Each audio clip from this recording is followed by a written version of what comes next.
은혜 받으실 하나님 말씀은 디모데후서 3장 14절에서 17절입니다. 성경을 알자입니다. 여러분, 구약 성경에 나타난 하나님의 약속과 율법은요, 딱 한마디로 요약하면 이겁니다. 순종하면 복을 받고 불순종하면 징계와 저주와 징벌이 있다. 이것이 구약 성경의 하나님의 약속과 율법입니다. 성경은 이제 신약이라는 파트와 구약이라는 파트로 큰 틀로, 큰 기둥으로 이제 나누기도 합니다. 우리가 잘 아는 구약, 그러면 옛날 약속, 신약, 새 약속 이런 뜻이기도 합니다. 구약은 사실은 이스라엘 민족에게만 준 거예요. 이스라엘 민족을 내 백성이라, 사람을 지으시고 하나님이 기뻐하고 즐거워하시더니 죄를 타락하니까 그냥 내버려 두는 것처럼 보인 노아 홍수에 싹 쓸어버리더니 노아로부터 시작해서 아브라함을 딱 불을 붙드시고 아브라함과 이삭과 야곱을 택하더니 그로부터 70명이 70명이 애굽으로 내려갑니다. 그리고 430년 동안 노아의 생활을 합니다. 그러고 나서 하나님께서 모세를 통해서 얘기합니다. 내 백성을 보내라. 아주 센세이션한 일입니다. 어마어마한 일입니다. 그리고 율법을 줍니다. 계명을 줍니다. 그것이 뭐냐면 지키면 복받아, 어기면 재앙과 진노와 저주가 임해. 이것을 말하는 겁니다. 신약은 예수께서 오셔서 이스라엘 민족만이 아니라 내 백성에게 왔으나 영접하지 않는다. 그러니까 영접하는 자 그 누구라도 이 전 세계를 향하여 확 열어놓으시고 새롭게 언약을 베푸십니다. 영접하는 자 곧 예수 이름을 믿는 사람은 자녀되는 권세를 줘서 그 하나님의 나라 종으로서가 아니라 자녀의 신분으로서 그 나라를 상속할 수 있어 라고 선포하신 것이 예수께서 탄생하셔서 죽고 부활하셔서 승천하신 다음에 성령께서 피로써 우리들에게 예수 이름을 주심으로 인하여 그것으로 이루어진 약속입니다. 구약 성경은요, 옛 언약이라고 하는 그 성경은요 39권으로 되어 있습니다. 근데 아주 쉽게 여러분들에게 오늘 여러분들 앞에 제가 이거 뒀죠. 잘 보셔야 합니다. 정확하게 모세오경을 하나님께서는 주셔요. 근데 모세오경 구약 성경을 볼 때 구약 성경이 가장 핵심에다 그거를 두지 않고서는 다른 걸 보면 해석이 안 되는 부분이 있는데 그게 뭐냐면 레위기입니다. 레위기가 모세오경의 중심이요 구약 성경의 중심입니다. 그래서 모든 것이 레위기를 통해서 찢어져 나가는 거예요. 레위기를 해석하는 것들이에요. 그래서 레위기가 최고로 먼저 쓰여져요. 레위기는 오경 중에 가장 먼저 기록됐습니다. 기원전 1446년에서 1406년 그 근간에 쓰여졌다라고 이제 학자들이 얘기를 합니다. 이게 많이 이게 유동성을 갖고 있는 것들이기도 합니다. 근데 모세를 통해서 아브라함과 이삭과 야곱이 그 70명이 애굽으로 가서 430년 동안 초기는 좋았죠. 요셉을 통해서 좋았죠. 총리고 뭐 이렇게 좋았는데 가면 갈수록 뭐에 쩌들어져 버리냐면 애굽 문화에 쩌들어요. 노예지만 적당하게 일해주면 먹을 거 줘요. 그 안에서 행복이 있어요.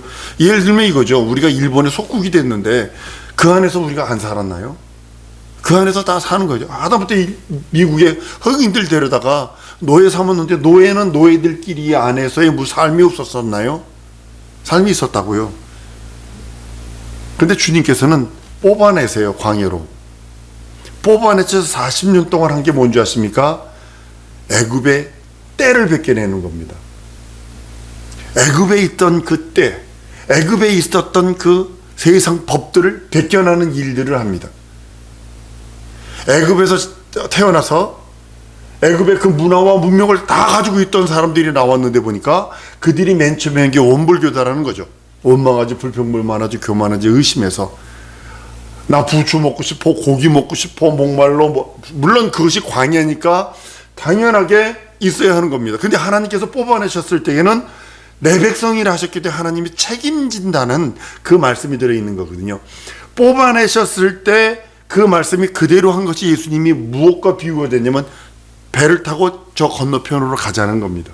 근데 풍랑이 일어나요. 주님이 가자 했을 때는 이 배가 풍랑이 나든 이것이 어떻게든 거기 간다는 뜻인데 제자들은 그 물결과 풍랑을 바라보면서 어쩔 줄 몰라 하면서 믿음 없는 것을 보입니다. 그러니까 애굽에서의 그 삶에 찌들었던 사람들의 그 때들, 그것을 광야에서 철두철미하게 벗겨내십니다. 그것이 뭐냐면 12세 이상 그 12세 이하의 애들은 들어갈 수 있지만 12세 이상 된 사람들은 전부 다 광야에서 다 죽여버립니다. 이게 무서운 거예요. 이제는 한번 따라합니다. 하나님의 법으로. 여러분들이 예수 믿고 구원받았어요. 그러면 이제 세상 법을 끊어내고 하나님의 법으로, 하나님의 것으로 살아야 되는데 아직도 세상에 있는 찌든 것들이 있다면 훈련 들어옵니다. 즉시 훈련 들어옵니다. 장차 가나안 땅에 들어가기 위해서 우상수, 가나안 땅이요 얼마나 악하냐면 그 죄악이 관영하지 않았더라. 이러면서 이렇게 어디를 치지 마라 하면서 이거 얘기해라. 건들지 마라. 아직 거기는 죄악이 관영하지 않았다. 라고 하면서 내버려 두면서 그 지나가는 장면들이 나옵니다. 그 이유가 뭐냐면 그때 그 선민이라고 하는 사람들이 가야 할 그 가나안 땅은요, 그 사람들이 어떤 사람이냐면 인신 제사를 드리, 우상 숭배를 넘어 자기 자식을 인신 제사 드리면서 우상 숭배를 했던 아주 하나님 보시기에는 가증하고 하나님 보시기에는 더러운 것이거든요. 그 사람들을 멸절하는 거예요. 근데 너희들이 거기 들어가서 우상 숭배하고 거기 들어가서 같이 몰렉에게, 같이 아세라에게, 같이 바알에게 먹고 마시고 그들과 합치 연합한다면 망한다를 가리키기 위해서 광야에서 철두철미하게 하나님의 법을 배우게 하고 하나님의 법을 아주 뼛속에까지 새기려고 합니다. 그런데도요, 결국은 망해서 70년 포로된 다음에 에스라 때 와서 학사 에스라가 조금 하다가 다시 로마 예수님 이후에는 완전히 해체되어 버리는 그런 모습을 봅니다.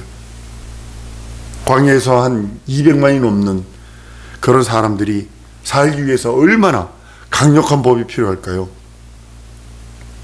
레위기는 바로 그 상태에 있는 두 다리, 하나님의 음성을 듣고 광야로 나왔는데 아직도 애굽의 그 생활과 애굽의 것들이 젖어 있는 그들에게 그것을 쉽게 말하면 그 물을 빼낸다고 그러죠. 북한의 사람들이 그런다는 거 아니에요. 남한에 왔다가 북한으로 간 사람들 보면 어김없이 정치범 수용소에 가가지고 남한에 있는 그 물들을 빼낸답니다. 이런다는 거 아니에요. 남한에 있다가 중국 여행 갔다 잡혀서 들어간 사람이 있어요. 그래서 막 남한에서 강제 어쩌고 뭐 거짓말을 한 다음에 그 사람들이 이제 강제 수용소 가서 한 다음에 친구들끼리 모여가지고 비가 추적추적 왔나 봐요. 아, 이럴 때 짬뽕 한 근 먹었으면 좋겠다. 이 말 딱 하는 바람에 강제 수용소로 끌려가서 죽었어요. 짬뽕 먹고 싶다는 요 한마디 때문에. 남한의 물이 그만큼 무서운 거예요. 자유주의 물이 그만큼 무서운 거예요. 이처럼 세속의 물을 빼내려는데 사람은 육신의 정욕, 안목의 정욕 때문에 그냥 안 빠집니다. 레위기는요, 바로 그런 상태에 있는 하나님의 음성을 듣고 나왔으나 율례와 법도를 통해서, 규례를 통해서 그들에게 하나님께서 강력하게 내 백성이라는 훈련을 합니다. 어마어마하게 훈련하는 겁니다. 하나님을 섬기는 법, 음식 규례, 산모 산열법, 나병 환자 처리법, 성별 감별법, 속죄일과 규례일, 성윤리, 사회윤리, 반드시 죽일 죄, 제사장의 처신과 규례, 성물의 규례, 안식년과 신년과 토지 무르는 일, 세세토록 막 이야기를 합니다. 이 말씀을 가지고요, 레위기를 가지고 신명기를 가면요 어떻게 되냐면요, 그 사람들이 똥 싸는 문제까지 간섭을 해요. 똥 싸는 문제까지 간섭을 해요. 여러분, 민수기는 레위기를 실천하면서 광야에서 40년 훈련받은 이스라엘 민족의 훈련 일지와 같아요. 신명기는 레위기를 본문으로 해서 모세가 설교한 것을 민수기에 대한 평가와 율법의 재해석을 다루고 있는 것이 신명기입니다. 출애굽군요. 레위기를 주신 그 하나님이 도대체 누구냐? 모세 이후에 후손들이 질문할 때 그분이 바로 종된 이스라엘 민족을 크신 능력과 크신 편팔로 애굽에서 뽑아내고 애굽을 10가지 재앙으로 멸하고 홍해를 갈라서 애굽에서 탈출시키신 분이 우리 하나님이다를 설명한 책이 뭐냐면 출애굽기입니다. 창세기는요, 출애굽할 때 대역사를 이루신 분이 천지를 창조하셨고 우리를 지으신 하나님이라는 것을 증거하는 책이 창세기입니다. 레위기를 가운데 놓고 보지 아니하면 모세오경도 보이지 않고 나머지도 아무것도 안 보입니다. 이와 같이 모세오경은요, 레위기를 중심으로 봐야 되고 그래야 잘 보입니다. 구약 성경은 전부 다요, 레위기라는 것에 모든 수원을 다 알고 있습니다. 근간을 두고 있습니다. 구약은 모세오경, 역사서, 예언서, 시가서, 이게 서로 전부 다 연결되어 있어요. 가운데 레위기를 두고 전부 다 거기다 아주 그냥 수원을 달고 있어요. 우리 전국 물 팔쪽에 보면 어떤 사람들을 보니까 이게 되더라고요. 이게 이렇게 잡고 있는데 수맥 잡는 거 보니까 이 철사가 이렇게 두 개가 시와 이렇게 딱 되더라고요. X자로 딱 되면서 읽어요. 하나, 둘, 셋, 읽는데 보니까 여기 300m 밑에 샘이 있습니다. 물이 있습니다. 그걸 알더라고요. 근데 그걸 어떻게 하느냐 증명해 줄게요. 수맥이 이렇게 걸어 다녀요. 그러더니 수맥이 이렇게 흐릅니다. 근데 건물 그쪽에는 전부 다가 줄이 금이가 있어요. 희한하더라고요.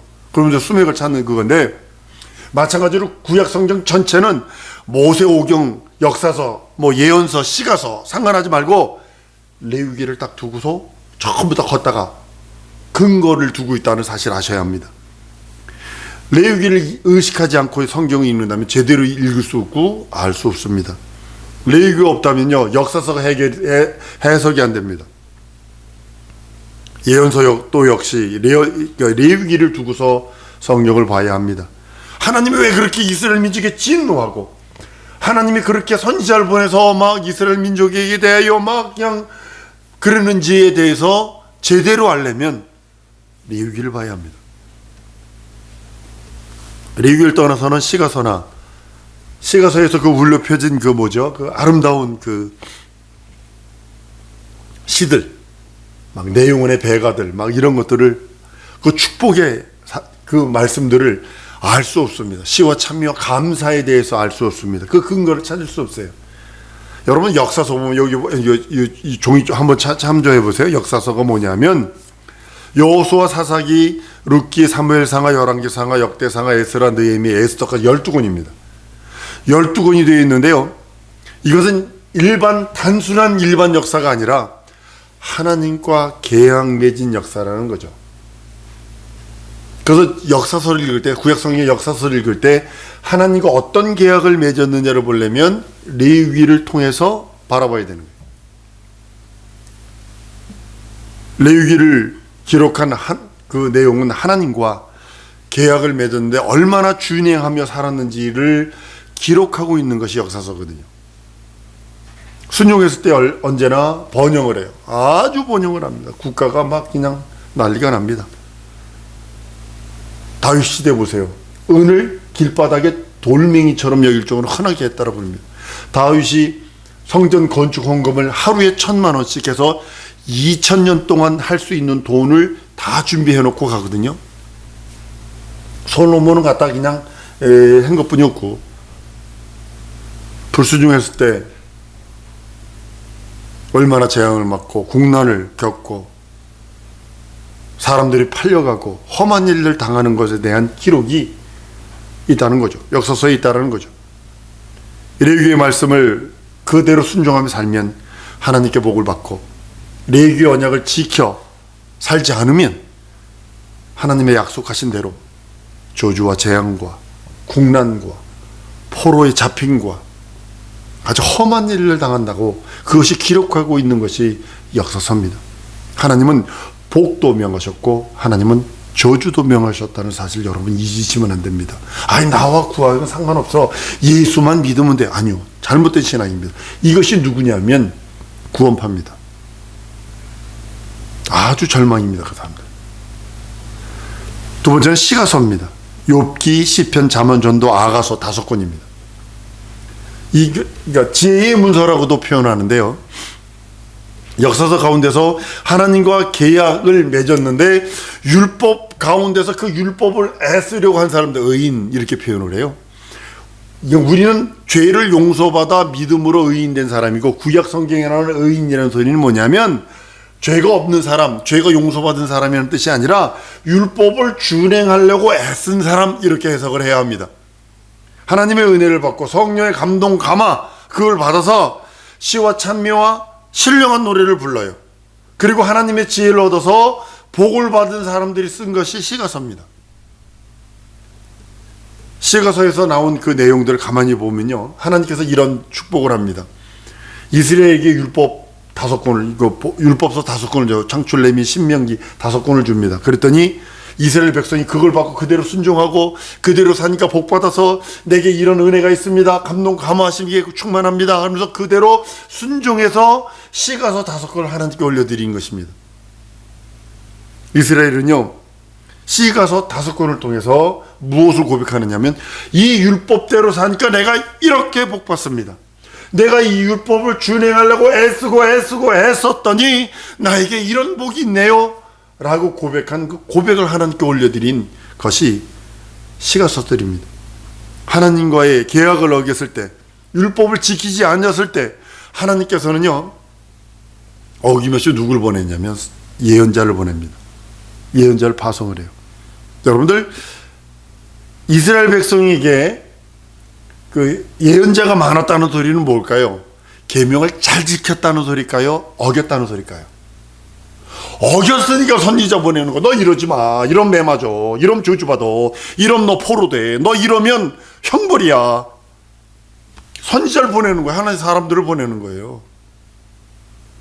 율법을 상기시키고, 너 하나님 법에서 떠나지 마. 떠나면 저주야. 율법을 지켜야 돼. 율법을 지키지 않으면 너 재앙이야. 순종하면 복 내리는데 너 왜 순종하지 않니? 너 왜 우상 숭배하니? 불순종하면 하나님의 징계와 저주와 징벌이 있다고 경고하는 것이 예언서입니다. 여기 보면 이제 소선지, 대선지 써 있는 게 바로 예언서들입니다. 이세야, 에레미야, 에가, 에스겔, 다니엘, 호세야, 요엘, 아모스, 오바다, 요나, 미가나무, 하박구, 스바냐, 학개, 스가랴, 말랴 17권입니다. 여러분들 이거 자세히 보세요. 선지자가 등장했을 때 하늘에도 불려있는 거예요. 엘리사요. 얼마나 센세이션해요. 여러분 그거 뭘로 생각해야 돼요? 그때 누가 있었어요? 어마어마한 일이 있었죠. 아세라, 바알 선지자들 잔뜩, 이세벨이 있어가지고, 아주 요압이 있어가지고 아주 나라를 통째로 말아먹으려고 했던, 이스라엘 민족은 율법을 지키지 않고 자기 마음대로 살았을 때 악한 시대가 되어버리는 거예요.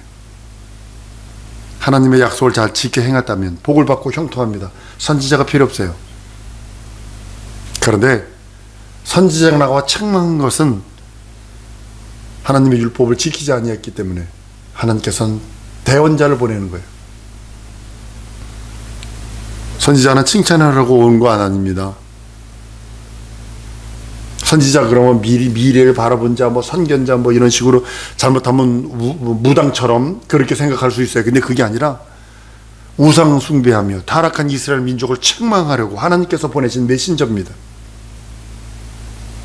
큰 선지자가 등장한 시대에는 더 악한 세대였다는 사실을 아셔야 합니다.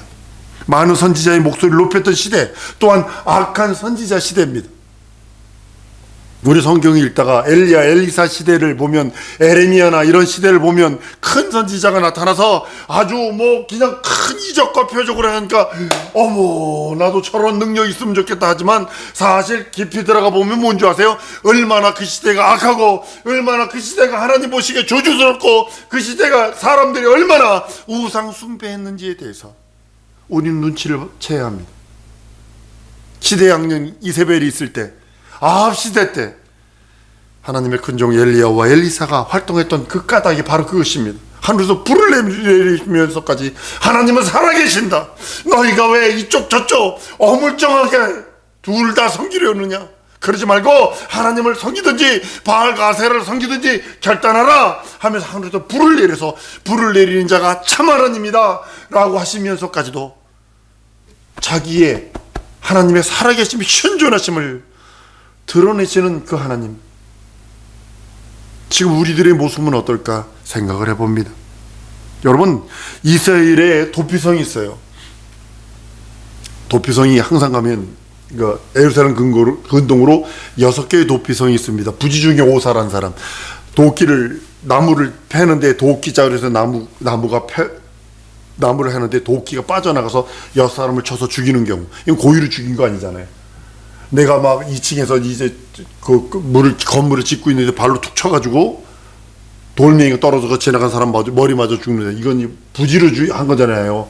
근데 성경은 어차피 사람 죽인 거니까 모세율법에 의하면 동일하게 돌로 그렇게 떨어뜨려 죽여야 되고 도끼로 그대로 찍어 죽여야 되니까, 눈은 눈, 이는 이니까, 그게 하나님을 사랑하는 방법이니까 어쩔 수 없이 그렇게 되니까 그 사람은 도피성으로 도망갑니다. 모세율법을 해서 도피성으로 도망하는 장소입니다. 도피성에 제사장이 있어요.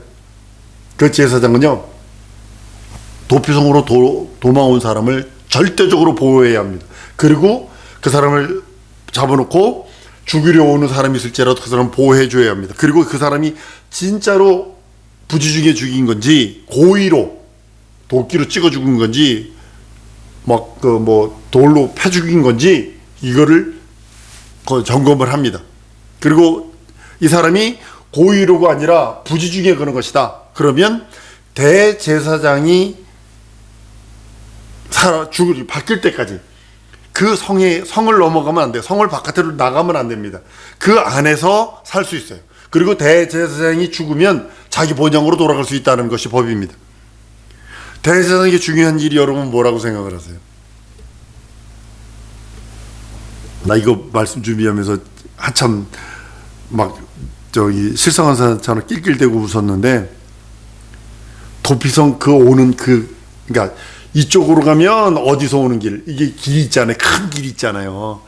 큰 길에 돌 치우는 일입니다. 왜 돌을 치냐면, 도피성으로 도망오던 사람이 돌뿌리에 넘어지면 뒤에 사람이 와가지고 죽이잖아. 그러니까 그 사람은 제사장 중에 하는 일이 뭐냐면, 그 오는 길에 돌들을 치시는 게, 편편한 길로 만들어 놓는 거예요. 부지 중에 넘어지는 사람이 있으면 안 되니까. 여러분, 예수 믿는 그리스도인들이 바로 그런 사람이거든요. 너희는 만민 제사장이라 했어요. 그리스도에게 오는 사람들이 걸려 넘어지게 하는 그 모든 돌들을 치우는 작업이 누가 하는 거냐면 그리스도인들이 하는 겁니다. 성경을 해석하는데 과잉 해석하고, 과잉 해석이 뭐냐면 이거죠. 구약성이 필요 없어. 다 이루어지고 뭐 들어봐. 아니요. 완성한 거죠. 예수께서도 말씀으로, 기록된 말씀으로 예수께서 말씀할 때 넌 기록된 말씀을 읽어보지도 않았니? 라고 하면서 면박을 조고하면서까지도 그렇게 하신 이유는 구약성경에 한 그 말씀들이거든요. 그 말씀에 구약성경의 약점이 뭐냐면 용서가 없어요. 율법의 약점은 용서함이 없어요. 율법의 하나님을 사랑하는 법은요, 눈으로, 이는 이로, 대움은 대움으로, 상함은 상함으로 그대로 해야 합니다. 그게 하나님을 사랑하는 법이에요. 근데 예수께서 오셔서 뭘 첨가하냐? 용서를 첨가하는 겁니다. 율법에서 용서를 집어넣으니까 그것이 복음이 되는 거고, 복음에서 용서를 빼버리면 그것이 율법이 되어버리는 거고, 율법의 그 말씀을, 계명들을, 언약들을 버려버리는 게 아니라 그것을 예수님께서 오셔서 완성하신 거예요. 그래서 우리들이 할 수 있는 일은 뭐냐면, 과잉 해석하는 사람들이 있어요.